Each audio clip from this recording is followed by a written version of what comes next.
Hello everybody, today we're doing a video for GTA Car Kits in this 2017 Infiniti QX80, and today we're going to show you how to install our Apple CarPlay and Android Auto kit. As you can see, it's already installed into this car.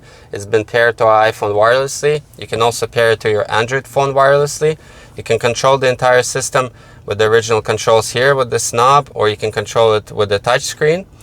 You will not lose any functionality from the original system. If you put your car into reverse, the image will come on, and then when you put it to park or drive, it will return to CarPlay or Android Auto. Our system integrates with the original microphone and original auxiliary wiring, so it's easier to install than other products. Also, a unique feature to our product is when you control the volume or you're doing your HVAC controls, those things will overlay and still display to you while you have CarPlay up on your screen. And now we're going to show you how to install it into this particular Infiniti. The tools you're going to need is a Phillips screwdriver, panel removal tools. So this is our hook tool and this is the panel removal tool, and of course you're going to need our product. But we'll start right here, and first we're going to remove the shift knob, and first we'll lower the shift boot, and here there's a metal clip that you have to unclip. So you do it from the sides first, and then make sure that it doesn't fly out. So I just did it right here, and also you can use this tool to kind of pull it towards yourself, but it usually tends to shoot out, so be careful not to lose this clip. And then you can just lift up the shift knob. Now the center console can come out, and there's clips on the sides, and you just get with your hands and lift it up. Same on this side. So as you see, it's hard to maneuver it out, but you have to lift it from the back and then carefully maneuver it to the side. We're just gonna leave it here. Now we need to remove these side panels, and there's two big pieces on each side. So first you're gonna go at the bottom here, and you're gonna unclip it right there. Once you've done that, you can grab the entire panel and pull it towards the back of the car, and it will unclip. You will also unclip it on top. As you see, it's been unclipped, and now there's a special hook here that holds everything in place. In order to release it, you have to lift up the entire panel and then tilt it, and then it will come out. As you can see, that's what's been holding it. So first we lift it up to get over this notch, and then we tilt it to remove it from there. Now we will do the same on the driver's side. We already unclipped it by the pedals there, so now we can just move it towards the back of the car. And then on top, you have to again lift it up and then tilt it and remove it. So now we can see these two bolts, and we're going to use our Phillips screwdriver in order to remove them. There's one right here, one over there, and that's what holds the entire face of this stereo in. At this point you can just grab it at the bottom, and we need to unclip it. So we're just going to move it around and then unclips. So when you do this, make sure that you're careful here and you don't scratch this face on your gear selector, because this is quite sharp. So at the back here, there's going to be three connections that you need to disconnect.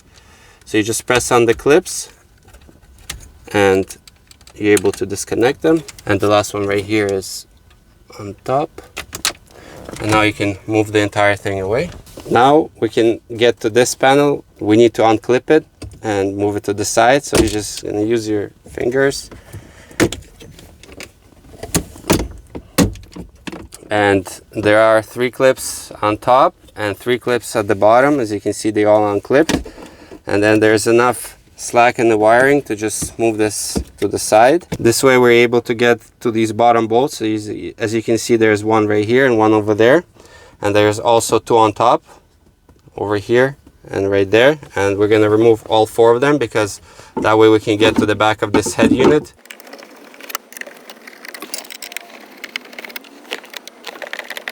So now we're going to show you what comes inside our kit before we start connecting everything.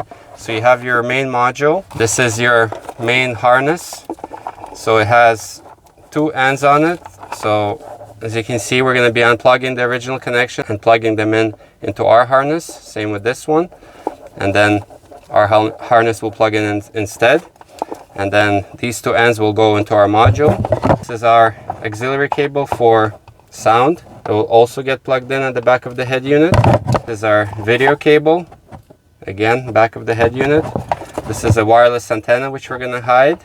And this is the USB cable which we're gonna run to the passenger footwell compartment. Because we removed the 4 bolts that hold the head unit in place, now it can come out. So we're just gonna tilt it forward and remove it, because here are the 2 clips that hold it in place and you need to tilt it. And once you tilt it, we're just gonna tilt it forward. We're gonna be connecting 4 things total here. So we'll start with the video cable, and that's this one right here towards the passenger. You can use your either Phillips screwdriver or your panel removal tool in order to press the clip. And before you do anything with this cable, we will grab the cable that comes with our kit, which is this one, and you'll plug in the original one into our cable, and then this end will go to the back of the head unit, and this blue end we'll later plug into our module. Next we will do the audio cable. So it's just has these 2 ends and the auxiliary in the end, and that's right here below the video. So you just press on the clip and disconnect it. The original one will plug in to our cable, and then ours will go instead, and this end with the auxiliary will plug into our harness. Now there are 2 of these connections, so when you connect everything at the back of the stereo, these connections will only go into one place, so you cannot mix them up. So next 2 are right here, this one on top. Again, you just press on the clip, remove it, and you'll match it to our harness, and then plug in ours instead. And then the last one is over here at the bottom. Same thing, you press on it, plug it into ours.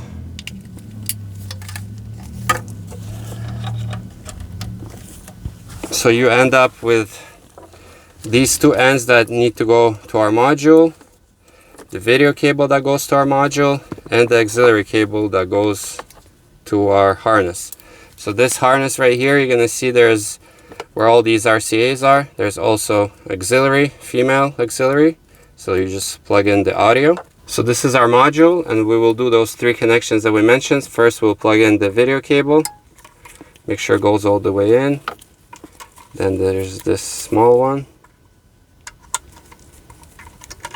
and the big power harness. Now we're also gonna route this USB cable to the passenger footwell compartment. You can also do it into your glove box, and this is used to connect your phones by the wire, and it's also used for updates, so you need to install it. So this USB end, we're just gonna go around here, and we will drop it behind the dashboard. And as you can see, I just grabbed it with my fingers here, right there. And this way, once we put everything back, this, you're just gonna see this end of the USB, and this black end we will also plug in into our module.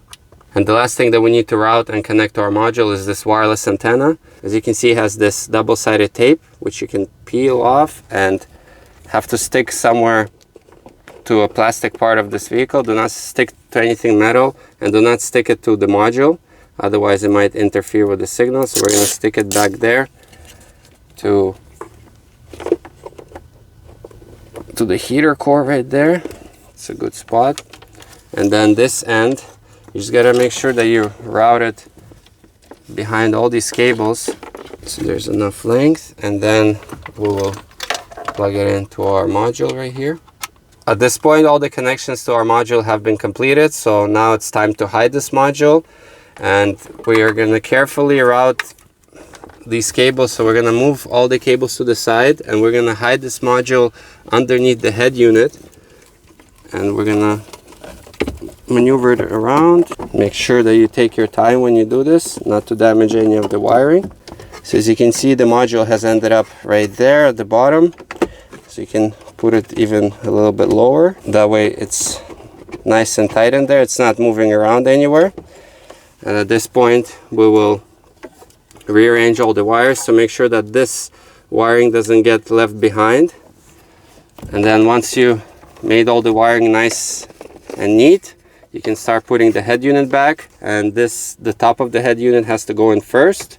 So you tilt it, make sure that it lines up with these plastic guide clips, and then you lower down and make sure that it lines up there.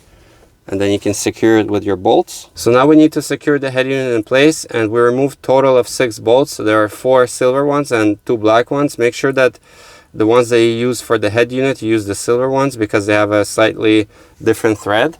So you don't want to be using the black ones. So first we'll start with the top. And now we can do the bottom. Now we will clip this panel back in place. So first you need to put it at the bottom. Then once it lines up, you clip it in at the bottom and the top. As you remember, for this panel, we need to connect the 3 original connections back. And then it just clips in place. And at this point, before securing everything and putting the side pieces, we're gonna test everything to make sure everything is working. So we turned on the car and we set the original system to auxiliary. That way you're gonna be able to hear stuff from Apple CarPlay and AndroidAuto. This is our cable. We're just gonna connect our iPhone. You're gonna make sure that it charges, and it does.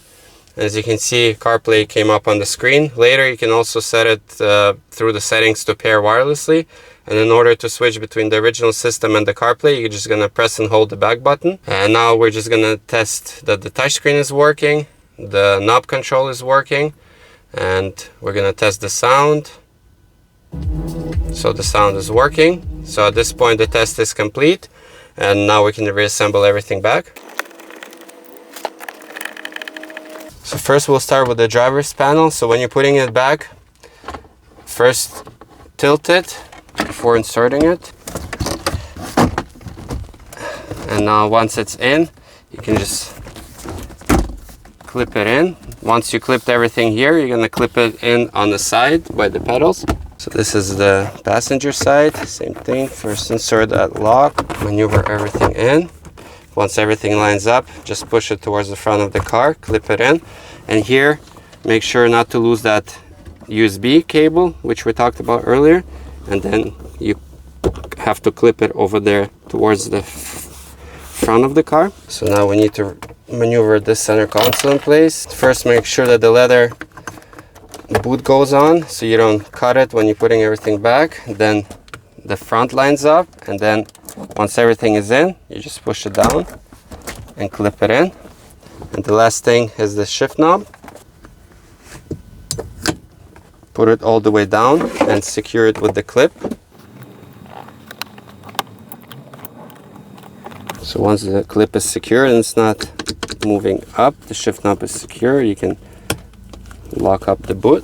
So at this point the installation is complete. We also paired our iPhone wirelessly to the system, so now you can enjoy CarPlay in your Infiniti QX80, or you can enjoy AndroidAuto and control it with the original controls. Again, this was a video for GTA Car Kits. I hope you liked it, and we'll see you next time.